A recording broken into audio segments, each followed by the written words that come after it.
Okay, this one is for the ladies. Have you ever heard of a term called frog farmer? A frog farmer? Well, it's not a good term.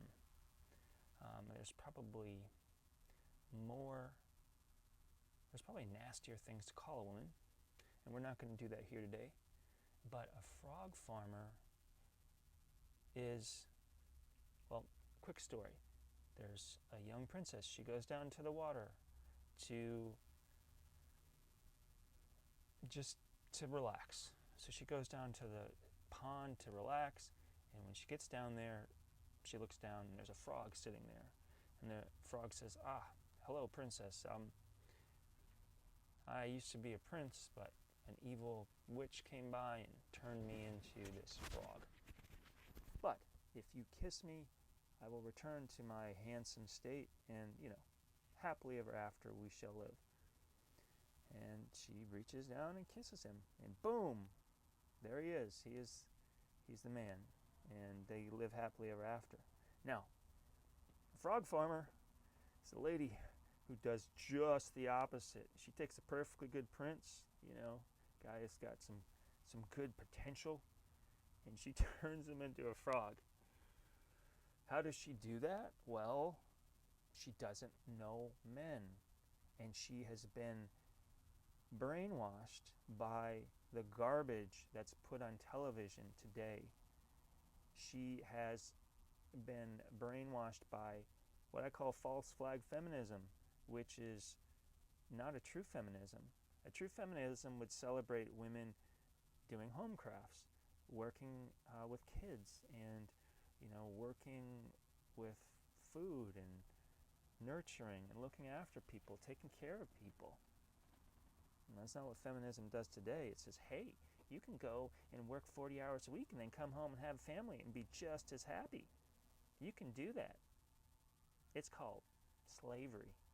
You'll love it. And here's some network TV stars to show you how it works and to make you laugh so you think, oh, I'm going to do that. That's awesome.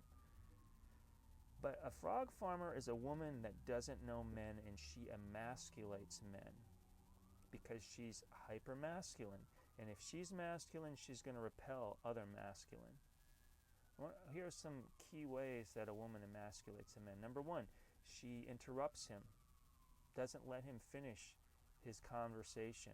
A lot of men will need to think about a question before they answer it because they're going deep into their old memory banks to think about experiences that they've had, maybe things that they've read and learned, so that they can share that with the woman that they care about.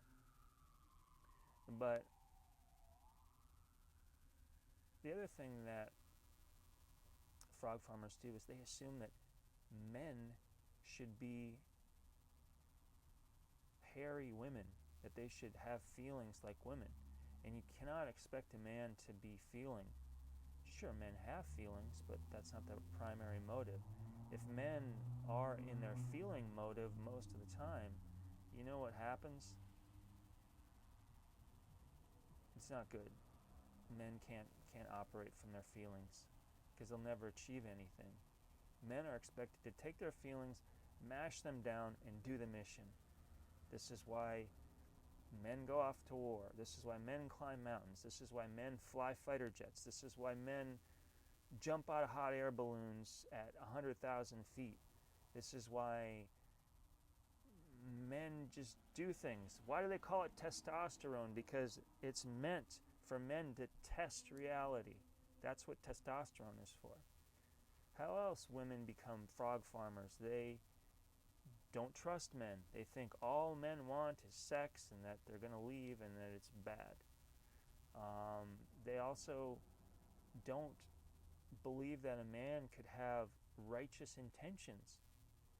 They're suspicious quite naturally. They often will not support a man's interests or think that his interests are dumb.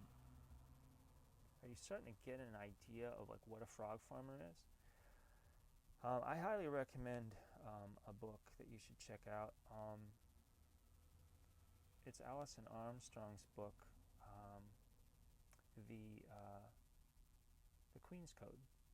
In that book, it shows women how to get the most out of men, how to naturally inspire men by giving them the respect that they deserve. There's another good book, Love and Respect by Emerson Eggerichs. So yeah, these are good books. Now, if you're single and you want to find a man or a woman respectively, I recommend my book here, The Sex Education You Never Received. You can get a free copy of it, electronic copy, at my website, beyond-dating.com, the link below. And yeah, I highly recommend that you check out this book, start reading it. It's going to help you a lot. You can get access to my other books there as well. My Daddy's Daughter Defense Diary, that's my most recent book. That actually shows women how to learn the Queen's Code. It's a much more concise version of Alison Armstrong's book. I like Alison's book, but a lot of people say, that book could have been a lot shorter. Well, I kind of condense all of her teachings down into a small few pages within my book, Daddy's Daughter Defense Diary, because I believe that women who really know men, they have nothing to fear about men, especially here in the West, where we have a Western culture. Men are generally safer here than they are in other cultures. All right, so that's it for this video. Please like or subscribe. Share this video with a friend if you think it'll help them, especially if you're, want to help a woman to know men better and to, do better with men. Send her this video. So that's it for this one. As always, the light in me honors the light in you. Peace.